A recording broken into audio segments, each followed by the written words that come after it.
So it's a pleasure to have you here, Tore. So let's talk a little bit about conception. How did conception came to be? Tell us a little bit of the story of the band. Okay, well, the story goes back to the 80s, actually, 89, where I started this band with some friends back in the village called Raufoss. We started out pretty much as a thrash metal band, and wanted to create original material.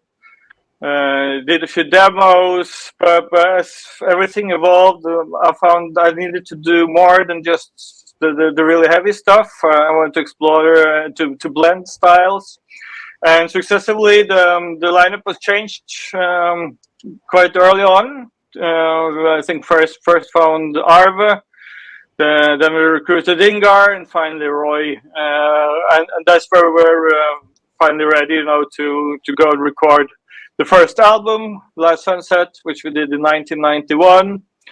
Did it all by ourselves. So total DIY artists even back then. Pushed records from our basement, and had our family support us, a support studio, and the first print. And actually managed to reach out quite well, in spite of having not so much knowledge, but determination. Got signed with Noise Motor Music in '93, so we did another 3 records with them in the '90s, and did some touring, and then took a long break.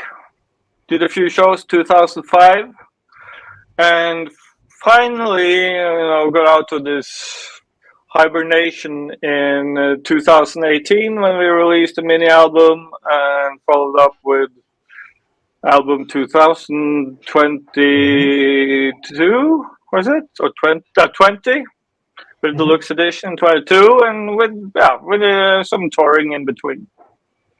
Okay. That should sum it up. Yeah. And I mean, you started the band in a time where in Norway was like, the black metal was really predominant in those times. So why did you decide to do something different? We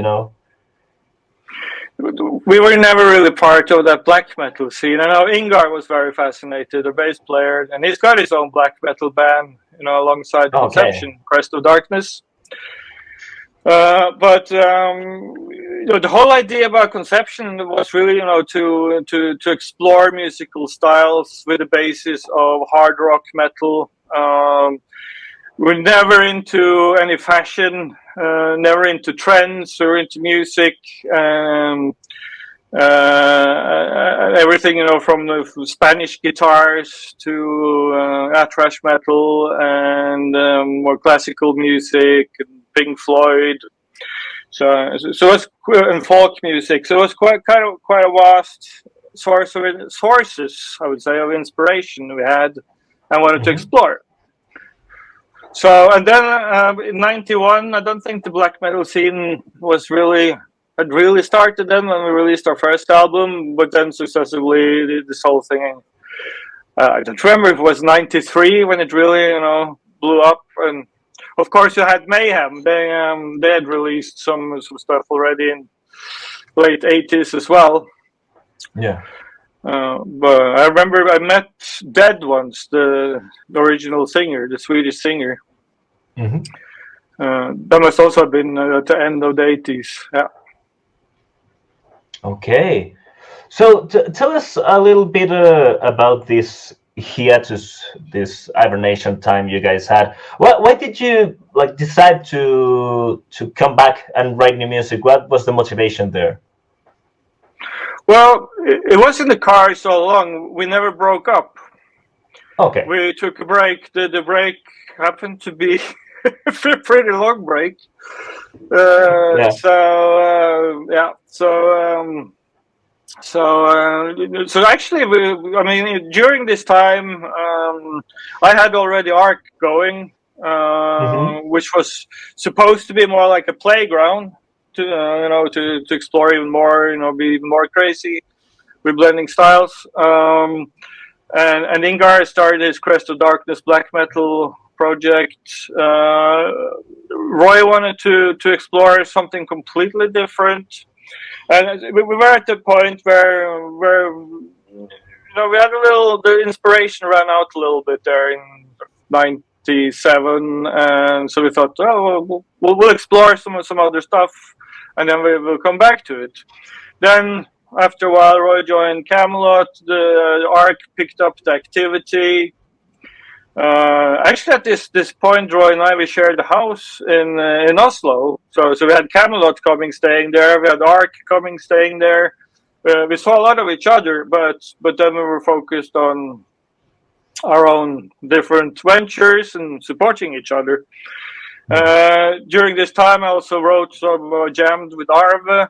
And we also had some, conception meetings and conception jams in between and everything. So it was always there, but it was first in, I think, 2016 where it felt like, okay, I had some new material that I wrote that I thought was a good next step for conception. Played it for Arve. Arve agreed. We went and in a rehearsal room, just jabbed a little bit, drums and guitars. After this, we played some stuff for Roy. Roy really liked it, and then we started to check out songwriting, and everything clicked. And from there on, we've been constantly creating and playing. That's cool. That's really cool. Yeah. So about Rekan being back in the band. Well, it was never like he left, but he was with Camelot and everything. So, did you think like this could be like temporary, coming back with Conception, or you guys said like this is going to be a long time thing? I think we understood that it's more than just a temporary thing quite soon when we really started to get into the songwriting, because the ideas came so fast, and there was so much, and we had so much fun creating this. So, but it's also like, we never take anything for granted. We also came back to being our own masters. We don't have a record company to put pressure on us. It's always been like we always want to take the time we need. We never want to release anything that we're not 100% behind, that we don't think is a development. We don't want to repeat ourselves. It's in our DNA to constantly develop and explore new things. So we always have this thing. We take this step by step. First, we did the mini album. Then we did some shows. We've always been saying this also. Then now we focus on this. Then we focus on next. Then we'll see what happens. And, hopefully, it will go on for years and years and years and years. But except we take nothing for granted. Yeah. Well, one never knows what can happen in the future. Yeah. So. How would you describe this unique style that Conception has? It's based around curiosity of blending style, especially roots like folk, Spanish, with hard rock. It's groovy. It's melodic. It's Conception. It's we used to have this pitch. We were trained in having this pitch that what is Conception, but I completely forgot it. But I think that there's some place on the website or something. There's a good pitch of it. But it's a blending of styles. It's groovy. It's melodic. It's like the guy who was mixing our two last records. Because we've been producing ourselves, me and Roy, and then sending it off. We want to sound modern but vintage. Okay. Loud but dynamic. Like all the contradictions. So we try to blend contradictions. We want everything at once. Okay, so you talked a little bit about about the roots. You blend folk music. You name Spanish music too. What are like the Latin in artists? general, yeah. Yeah. What are the artists that inspire you when you're composing music? Oh, it's a lot. It's a lot, and it can be all from those ancient classical composers to modern to kids who already all of a sudden hear. Okay, so I'm just sorry. I just need to. Sure. Don't worry. I'm so sorry. Confirmed in 3 minutes. Okay, we need more time, right? We need half hour. Well, no, don't worry. We have like 2 questions left. So if you need to go Okay. to the other interview, yeah, don't worry. Okay. I'll tell them 15 minutes. Mm-hmm. Sorry. All right. Now I lost the question. Yeah, inspiration. So, and of course, when it comes to the Spanish, I'm a huge fan of Paco de Lucia. Oh, yeah. Oh yeah, that's one of my absolutely all-time favorite guitar players. And with this whole Latin, I mean, there's also this South American also. You know that movie Desperado? Yeah. Without talking about Yeah, that, I totally love that whole soundtrack. It's yeah. great, I'm just thinking of inspirations from South America. Irma Surek, I think her name is. As a singer, she was singing Fifth Element. She used to Okay. be like an old nightclub singer in South America back in the 60s, I think. A fantastic singer, a very cool styles. And then, of course, your classic metal, Pantera, Metallica, Queensryche, Pink Floyd, Led Zeppelin, the classic rock. I love classic rock. My wife turned me into Rolling Stones. That came late. Yeah. So, about this Latin American tour, what do you expect from the crowd here in South America and in Chile specifically? Yeah, it's going to be my first time in Chile. It's so exciting. So I just expect excitement. Really, I feel like a child just thinking about it. And it's going to be so interesting. Unfortunately, we only have a couple of days, but really dig into, learn a little bit more about the culture, get the vibe, meet people, feel the energy. I only played once in South America. That was in Brazil. That was maybe the most energetic crowd I ever played for, and so I expect Chile to also have some energy. We do. Yeah. So that sounds good. So about your other projects, like art, for example, is that still going? Is there going to be new material or stuff like that, or you're fully focused on conception right now? As a matter of fact, I have some news for you.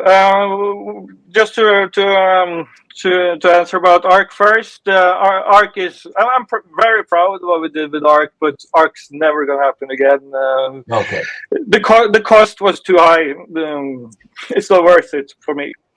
But this whole style is something I still have with me, and I actually just started my own solo project. Oh. It's all about me, and me.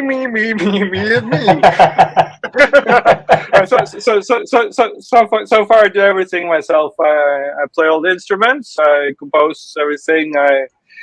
I produce myself. I mix it. I even master it. Like a painter, makes his painting on the canvas and completes it. I want to do some music where I can complete the whole process. And I have so much music inside. This is more an instrumental thing to start. Mm-hmm. So I just released 3 tracks. It's just in my name, Tore Østby.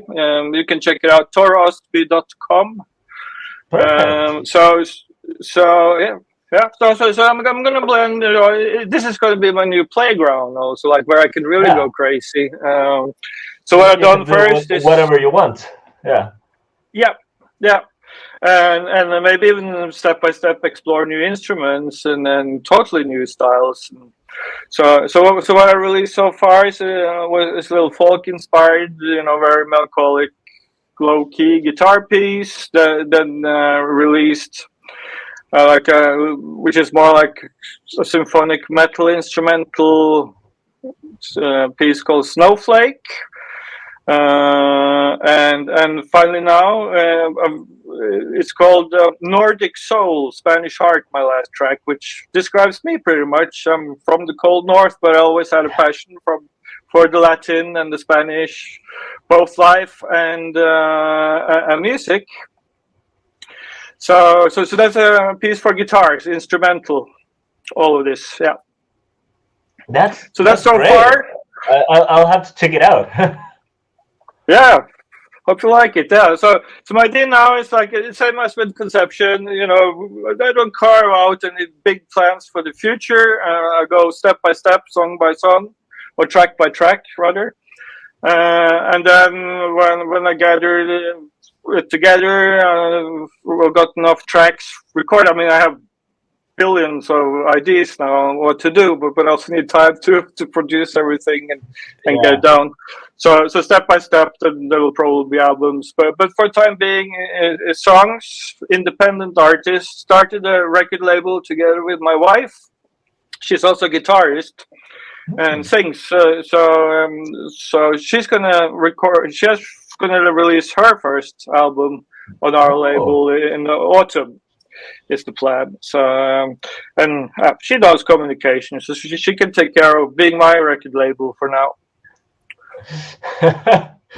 Hey, again, Tore, thank you so much for this interview.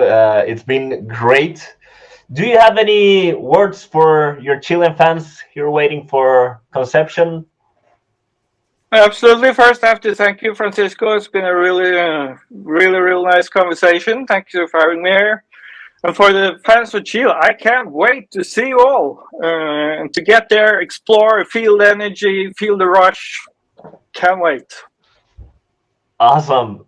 Thank you very much for being here. The interview will be everywhere later in YouTube.